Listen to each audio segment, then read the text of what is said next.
Boogie woogie oogie my dudes, it's been a minute. I understand that I'm not posting as much anymore. My answer to that is today I essentially saw this Mount Rushmore rap going around on Twitter. Decided that it'd be interesting to kind of come with my own perspective on what would be the Mount Rushmore of YouTube. I've been watching YouTube for like the last 15 years, since around 2006, 2007. And watching it grow and last, and as seeing it turn into what it's turned into, I think it's more and more interesting to think about when it's all said and done, who are the names that you can't tell the story of YouTube without. Just so you know, this is not going to include people who've transcended the platform to me and the people who don't house their content primarily on YouTube. So like, be it like Bo Burnham, Justin Bieber, whoever was on the platform but kind of transcended past the idea of just being someone who at least started with that foundation, you know? While they started with that foundation, it doesn't seem like they're still focused on that foundation. They just are existing on a different plane of being, you know? Whereas everybody who I'm about to mention and who you've probably seen in the thumbnail still feels like it's that essence despite them branching out if they have. Before we jump into it, I'm just gonna flash my sub percentage on the screen and here we go. I don't think you can tell the story of YouTube without PewDiePie, and if you think you can, I think you are wrong.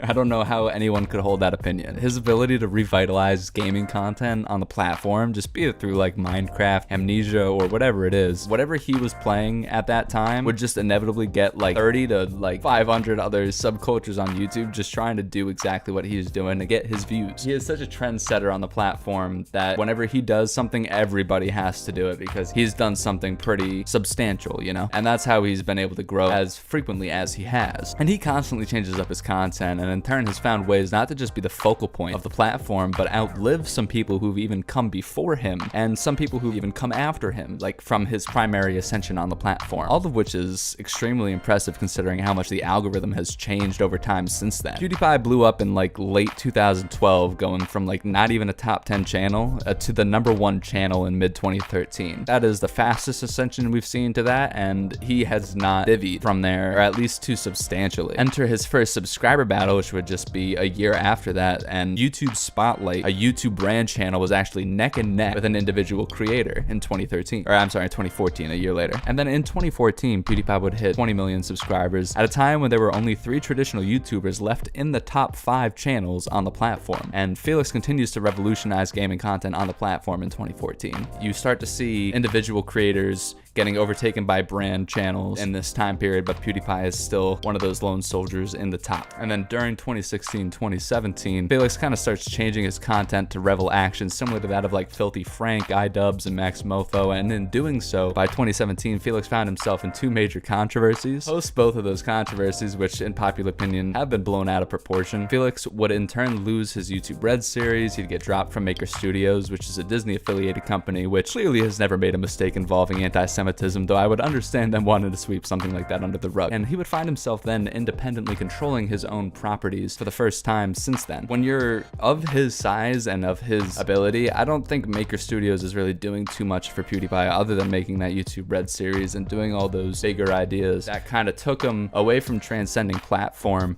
and put him still as this guy who just uploads videos to the internet. And since then, PewDiePie has been constantly posting content and improving himself, it seems, adapting to current trends and making a living, giving takes on popular culture and especially educated takes on the YouTube landscape. After breaching 100 million subscribers in his battle between T-Series, PewDiePie finds himself exactly how he started in his career, though finally doing it on his own and in his own terms. He doesn't have to answer to anybody, he is his business, and consequently he's reaping a lot of the benefits of making what he wants to make and being the biggest person. PewDiePie's rise tells this tale of the individual versus the corporate world. As YouTube continues to become more and more profitable and more business centric, more and more business channels are finding their ways into the top channels on the platform. Meanwhile, PewDiePie seems to be one of the last standing soldiers in that battle, being the only traditional YouTuber of his size. And consequently, you can't tell the story of YouTube without its most popular individual creator.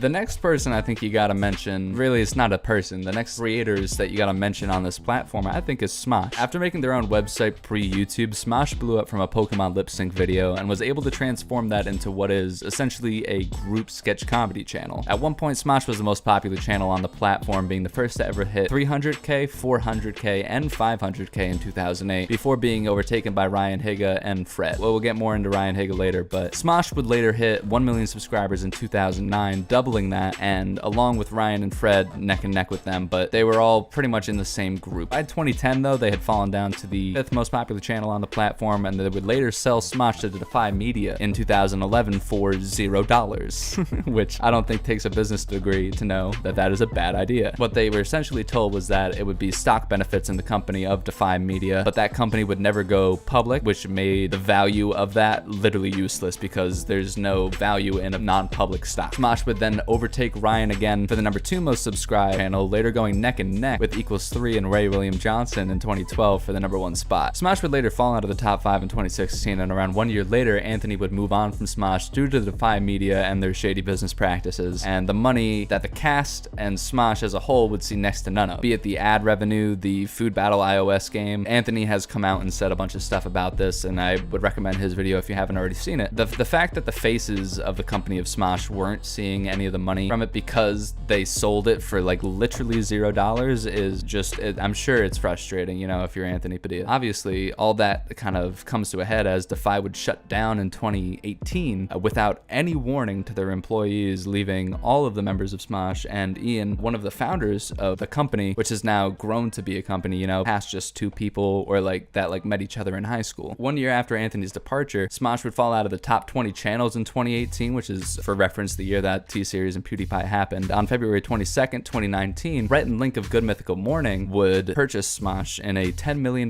deal, kind of saving Smosh from the rubble, because if you don't know how that works, Smosh could have went to anybody because the bank owns Smosh once Defy Media declares bankruptcy. I'm gonna kind of take a look at now both Ian post Anthony and then Anthony post Smosh, just to kind of see how they're all summing out now.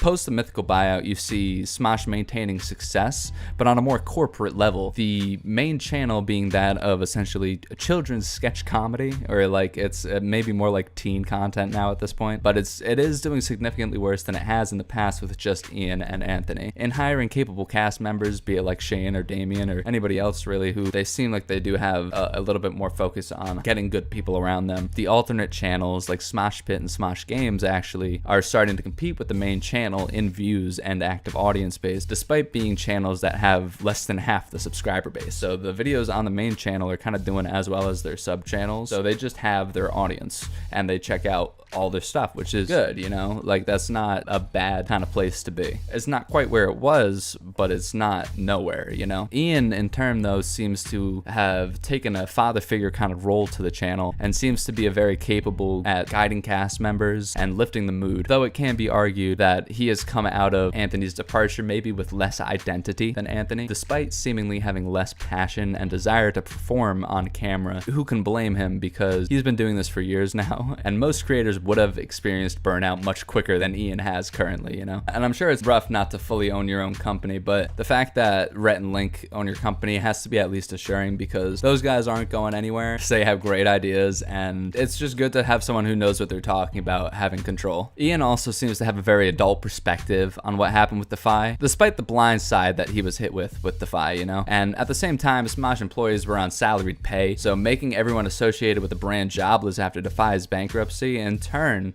made bank own the property of Smosh, like I said, and as bidding started to come in, Mythical was the saving grace in stopping businesses with like no brand awareness purchasing Smosh. There was a brand who just wanted to make foreign Smosh, so like an Australian Smosh, like a Smosh in like Japan, and like just a guy who just didn't know what the fuck he was doing. Though, I gotta say, Ian, bring back Smosh for the culture. What I hope to see from Ian, though, is he's still, I assume, free to start something of his own if he wanted to. Smosh seems to have always been Anthony's thing from the get-go. Ian seems to have a really good idea splitting creativity, you know what I mean? But like down to the name, to the logo, Anthony did a lot of the work to Smosh. And I would love to see Ian kind of like start his own thing, though it seems to be living very comfortably with how Smosh is doing too, you know what I mean? So, I mean, who could blame him if he doesn't want those endeavors? But I would love to see Ian kind of accomplish something of his own as well, as Anthony begins to do so. And consequently, again, with kind of speaking to where Smosh is now, it seems like it's a brand maybe still searching for a little bit of an identity, though they have found success in moments like Try Not to Laugh videos or whatever other channel series they're kind of picking along with. They're not terrible ideas. Some of them don't work as long or have quite as much of a longevity as others, despite not having quite as much of an identity as it might have had in the past. I think with Rhett and Link's hand in the process, Smosh should see another rise as it finds more of its own identity and lane on the platform, and as cast members continue to grow out of their shells, you know. But it's as far as Rhett and Link goes, and I think Rhett and Link are just going to continue growing with their own audience size, you know.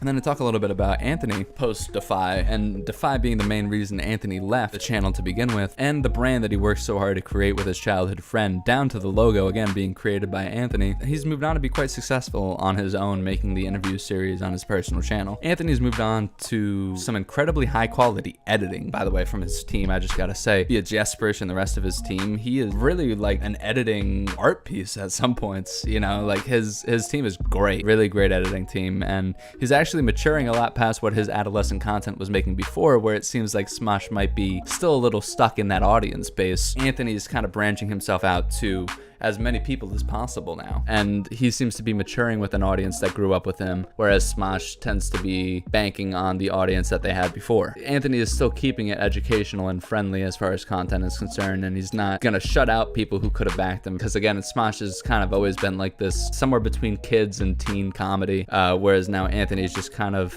keeping it light, but talking about realer stuff and being more like, again, just I guess an interviewer. A quick comparison in views would prove that Anthony hasn't quite leapt past where he has been in leaving Smosh, and since like obviously that video has like 15 million views, that's kind of where his max audience probably could have capped out, because that anybody who checked that video would have known what was happening, you know what I mean? Or at least I would think, unless it was on trending, or if trending existed, then I'm not sure. But again, to compare views with where Anthony is now and where Smosh the company is now, Anthony seems to have been able to find greater success on his own than the brand that he left, and I think that's pretty commendable, and he's done so again practically on his own. He's obviously done a great job of surrounding himself with people, but he's really doing this like around his own name. Like he's not building a brand, he's just being an interviewer, you know, and getting quality people in to talk to get people interested. And again, it's very brand friendly at the same time, so it has a really high ceiling. And while he might have struggled initially, he didn't obviously necessarily land directly onto his feet. He would find success in this interview series that's kept his channel going for now 3 years, eventually formatting his channel to just make that the primary style of content, you know, like he was just posting individual videos, moved on to just posting these, and in doing so, I would argue Anthony is using his name and again status on the internet, his tenure, better than his old group it seems to be. Like it doesn't seem like Smosh is reaching out to the amount of people that they could, because they are just still without identity, and he's one of the most recognizable figures on the platform, so it should be easy to continue getting people on his platform, you know. And as he continues making that style of video, it continues to improve in quality, which is great to see him yet to hit a ceiling, right? Like obviously he had the 15 million views on when he left Smosh, and it seems like he's like, I mean, he just got 2 million views on a day on that dream video, and he released that at a very perfect time, I guess, to be a max amount of people searching Dream. I hope to see it keep growing to be the most popular content on his channel, you know. Like it's not right now if you sort by most popular because of the Smosh drama, but I think eventually it will be, and eventually most of it will be, but he's slowly getting there. And I'm especially hoping he continues making solo interviews, because he seems to be a little bit more capable of a one-on-one interviewer, and a lot of people, when you interview a bunch of people, it tends to give you a lot of the same answers, and you could be really good about editing and getting people in there that are giving you different answers, but it's not going to make people care about everybody, whereas one-on-one interviews get you to care about the person that you're interviewing. So I really hope he keeps doing stuff like that, and he will keep being able to grow. He's doing really smart stuff right now. He's really stepped it up, you know, and I gotta acknowledge it because it's crazy. You know, it's really good to see one of the two of them really maintaining success, though Smosh obviously still has its own thing. You know, they both very much so doing their own thing, but Anthony seems to have created Smosh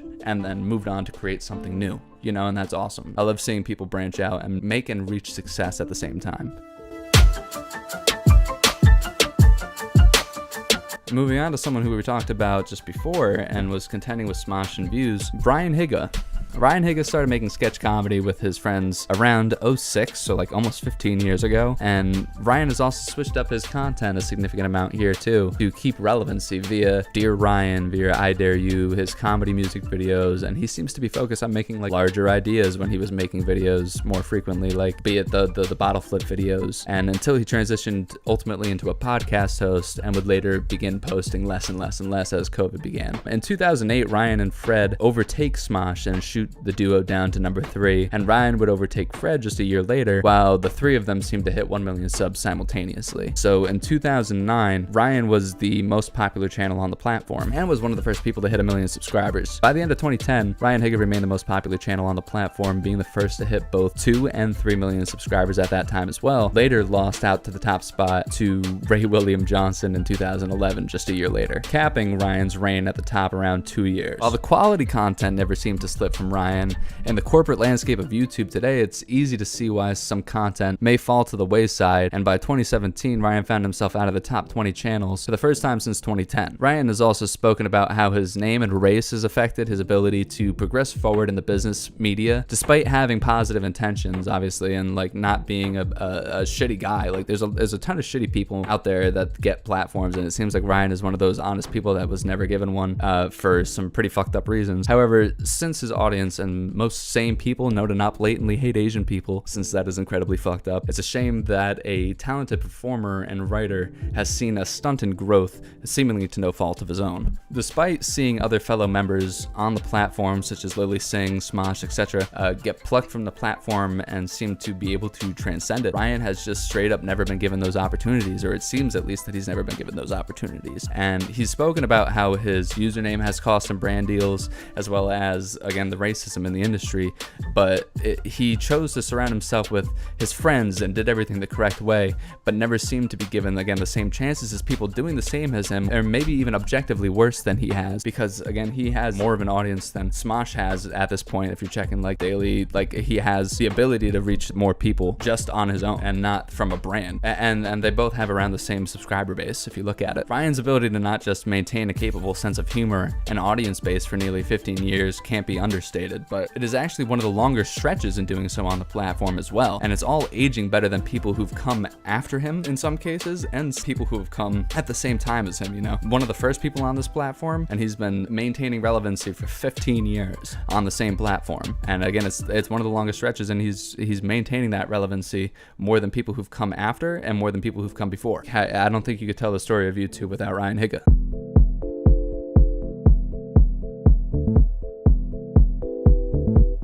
And to move on to the last and most recent addition to this Mount Rushmore, which is why I decided to erect it, because I think if you don't have this opinion, then you're wrong at this point. This has got to be the popular opinion. MrBeast and his business partners, I guess, or employees, are the first large figureheads in the third generation of YouTubers, and I kind of consider that group of people like Corpse, Dream, Jay Schlatt, Tommy in it. I view them as the third generation of YouTubers, whereas like Ryan Higa's obviously like a first generation YouTuber, Smosh is a first generation YouTuber, and then PewDiePie is like a fringe first generation YouTuber. Like I would view the second generation kind of starting around 2013. Neither here nor there. Again, it seems like MrBeast and his platform at the size that it's at, not really going to hit a ceiling anytime soon.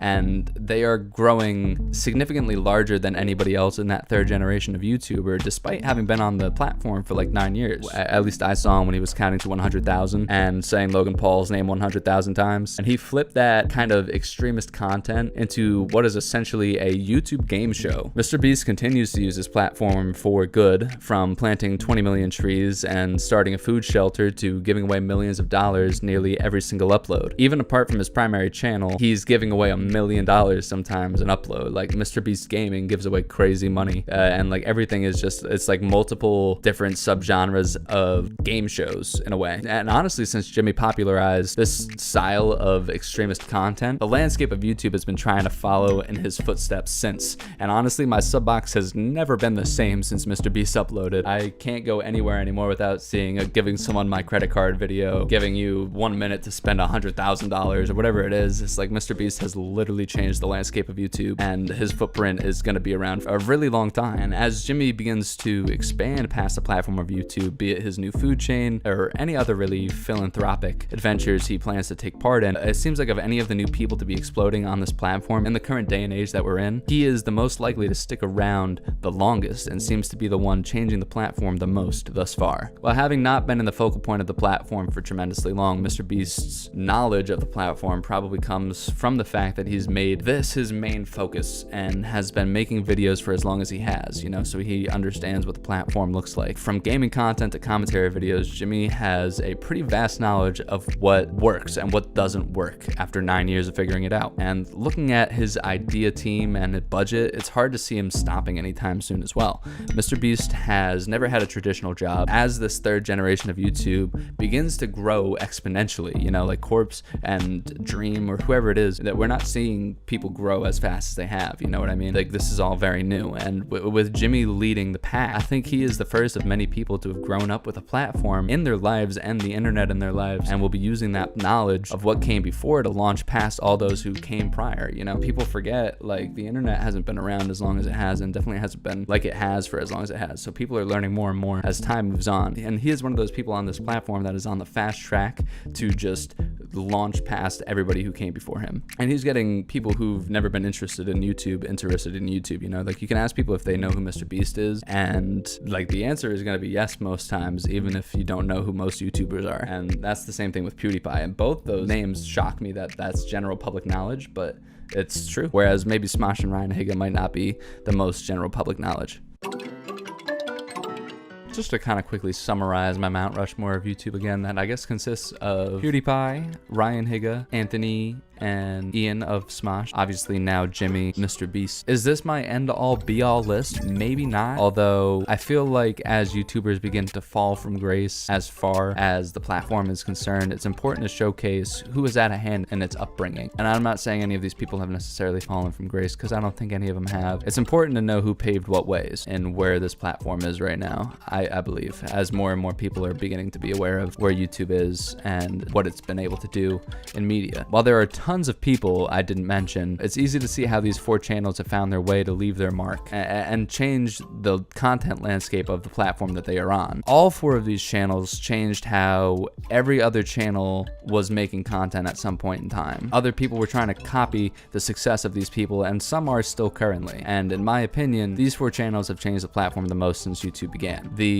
third generation of YouTube, again, kind of just beginning now, and we're in the dawn of the third generation of YouTube. And as past creator influence ages, I think it's paramount to know why these channels have been able to see the meteoric rises that they have and who paved the ways for them to do so, because in other people walking so other people can now run, and they've had the benefit of seeing who came first, you know, and making improvements on what they've all done. However, as YouTube also begins to become more and more corporate, and with the rise of things like Twitch and the future of the platform still kind of being up in the air with how restrictive they've become over time, when all is said and done, I think these are the founding fathers of the platform, and I don't think you could tell the story of the platform without these individuals. If you enjoyed this, please like and subscribe. As far as if you want me to do a video on the timeline, or like maybe leading up to or talking about what is the third generation of YouTube, let me know. And want me to like talk about how the content on YouTube has changed since its inception, I could talk about that if you're interested. But will I make that video? Lord knows, because I am super infrequent with making content. See you later.